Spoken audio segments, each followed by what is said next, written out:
Podcast cinematográfico de Marvel.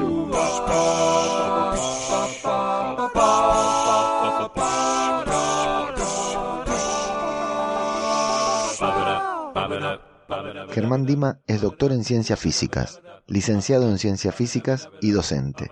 Pero a pesar de todos sus estudios y conocimientos, al igual que nosotros, se ha negado a crecer y en su tiempo libre brinda charlas en las que utiliza sus conocimientos para analizar y explicarnos la física de los superhéroes.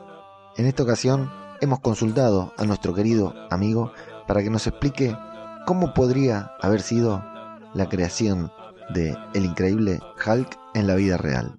Todo esto con motivo de la iniciativa Vengadores del 18 de abril de 2019, 20 Podcasts to Endgame. Así podés encontrar los 20 podcasts que estarán reseñando 20 películas del universo cinematográfico de Marvel para generar expectativa y llegar bien preparados al estreno de Avengers Endgame.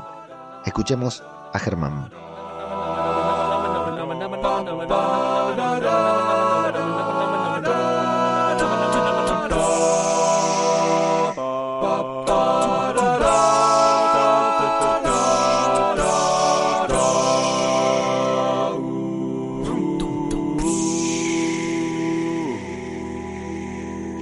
Hola gente de PCM, ¿cómo están?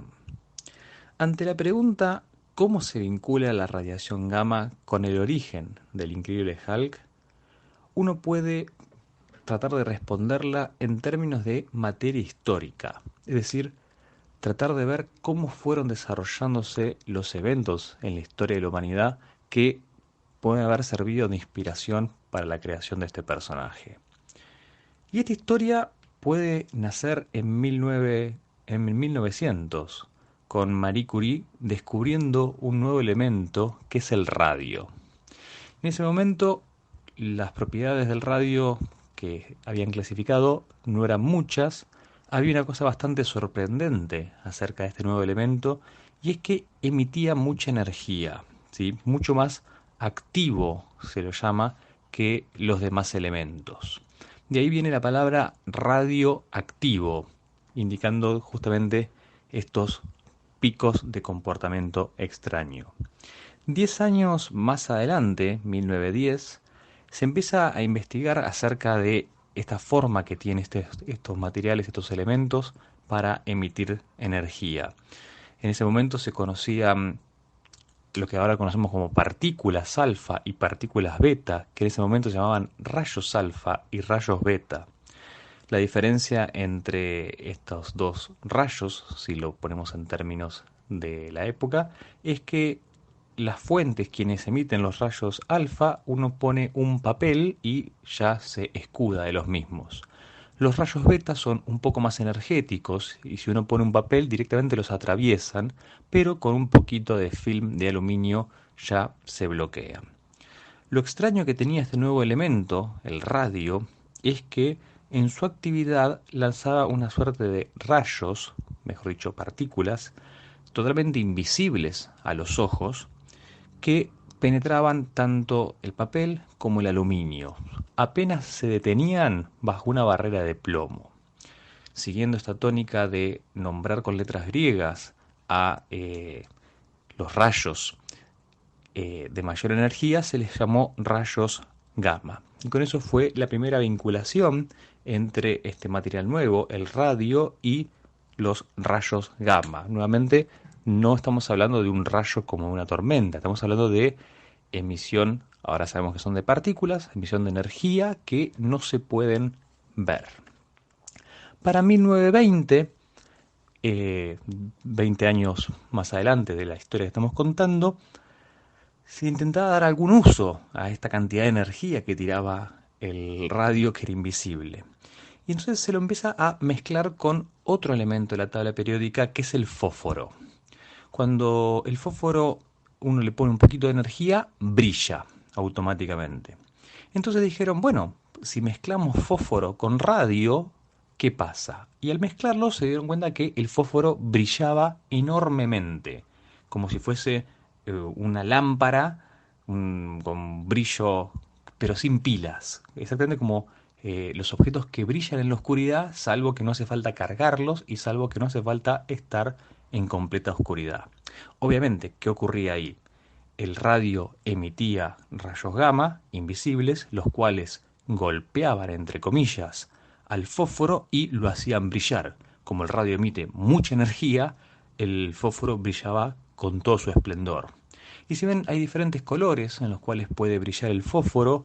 El que más se utilizaba era el verde. De ahí lo que se llama verde fluorescente, que en realidad ahora lo conocemos más como radioluminiscencia, porque es el radio quien es visible, entre comillas, gracias al fósforo que es el mensajero.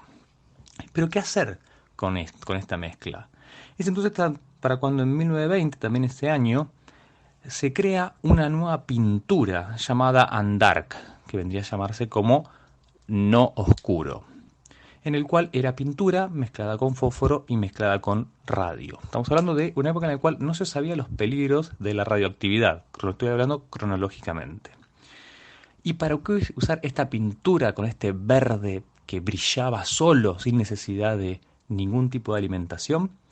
Como ya estaba viviendo la Primera Guerra, que está en su mayor auge, se dedicaron a hacer relojes que pudieran ser vistos por los soldados, relojes, no estamos hablando digitales, sino relojes con agujas, que pudieran ser vistos de cualquier ángulo. Entonces, a los relojes se les pintaba los dials, o sea, las marcas que tiene para reconocer la hora, y las agujas con este tipo de pinturas de radioluminiscencia.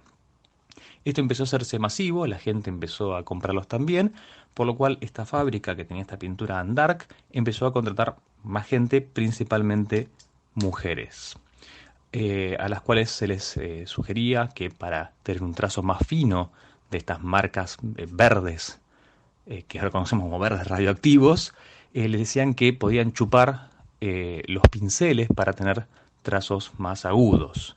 Así que, bueno, imagínense, ¿no? O sea, las mujeres metían la boca con esta pintura, se pintaban también las uñas porque era muy divertido ver eso, e inclusive los dientes. Esto que quizá lo cuento con poca seriedad, realmente es algo totalmente trágico, se las conoce como las chicas del radio. Para más o menos 1930, 1940, de 30 a 40 años a partir de nuestro punto de partida, empiezan a aparecer los efectos de estar expuesto tanto tiempo a la radiación. Fallece inclusive el creador de la pintura y de todas las mujeres que participaron, realmente fallecen todas de las peores consecuencias. Estamos hablando de cáncer de huesos y deformaciones, ¿sí? Las sustancias radioactivas se almacenan principalmente en los huesos, ¿sí? Causando deformaciones y bueno, todo lo que eso implica. De hecho, es más, hasta hace unos años todavía no habían encontrado trazas de radioactividad en la tumba de ciertas mujeres del radio. Entonces con eso se empezó a asociar, ¿sí? este verde fluorescente, nuevamente no es fluorescente, es radio con fósforo, es el fósforo brillando gracias a la radioactividad con algo malo, algo radioactivo malo. De hecho, después el fósforo empezó a perder, a ganar popularidad, o sea, se dieron cuenta que el problema era el radio, ¿sí? Y de hecho las pantallas de computadora antiguas, esas negras con las letras verdes, como las que ponía John Locke en Lost, los códigos cada 108 minutos, utilizan fósforo, exactamente, se bañan en fósforo y lo que los ilumina no es justamente radio, sino son electrones, ¿sí? Pero ese verde característico es el verde del fósforo. Eso estamos hablando muchísimo más adelante, más o menos para 1960. Finalmente, nuestro recorrido termina casi en 1958, ¿sí? Donde hay un accidente muy importante en una central en Los Álamos, Estados Unidos, donde un operario, Cecil Kelly, tiene un accidente y es bañado por una nube que contenía principalmente plutonio. El plutonio recién hacía 10 años que lo habían descubierto, estaban muy parecido con el radio, descubriendo las cosas paso a paso y lamentablemente por las malas.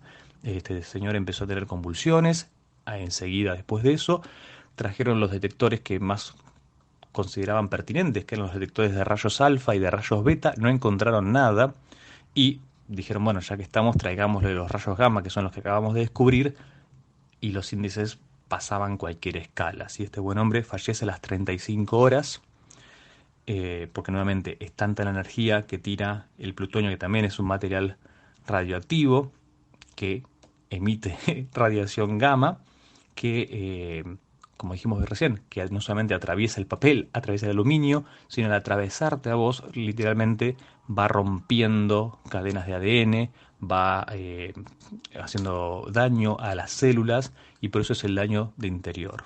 Con este evento, en 1958, se empieza a asociar que las sustancias radioactivas, porque ahora el radio no tenía nada que ver, era plutonio, son fuentes, o sea, emiten rayos gamma, y ahí empieza a aparecer el fantasma de vuelta. Pero rayos gamma no eran estas cosas verdes que mataron a esta gente, y empieza a haber todo un consenso entre radioactivo, llámese radio, llámese plutonio, con este concepto de el flúor verde y con emisión de rayos gamma. Estamos hablando de 1958, y 4 años después, en 1962, nace Robert Bruce Banner, ¿sí? El increíble Hulk, en un accidente donde es bañado por rayos gamma. 4 años después es más o menos lo que uno tarda en ese momento en plasmar un montón de ideas y decir, che, ¿se acuerdan de esto que pasó? Y que lamentablemente falleció alguien. Bueno, ¿cómo falleció? Con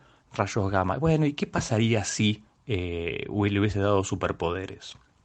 Quizás a todo esto vale mencionar que el increíble Hulk en sus principios no era verde, sino que era gris, ya que Stan Lee lo que quería también era darle una apariencia más de Frankenstein, pero por problemas de la imprenta, que salían en un gris oscuro, un gris más claro o negro, decidió cambiarle el color a algo que no tuviera problemas con la cuatricromía. ¿Por qué fue verde la elección? Habrá tenido que ver con esta idea de, bueno, ya que puse rayos gamma y los rayos gamma están asociados a fuentes radioactivas y las mismas tienen que ver con este episodio del fósforo y el radio. Bueno, realmente no lo sé, pero por lo menos esta es una buena historia para contar y entender un poco por qué uno asocia también las fuentes radioactivas con este color y las fuentes radioactivas con los rayos gamma. Espero que se haya entendido, les mando un abrazo gigantesco.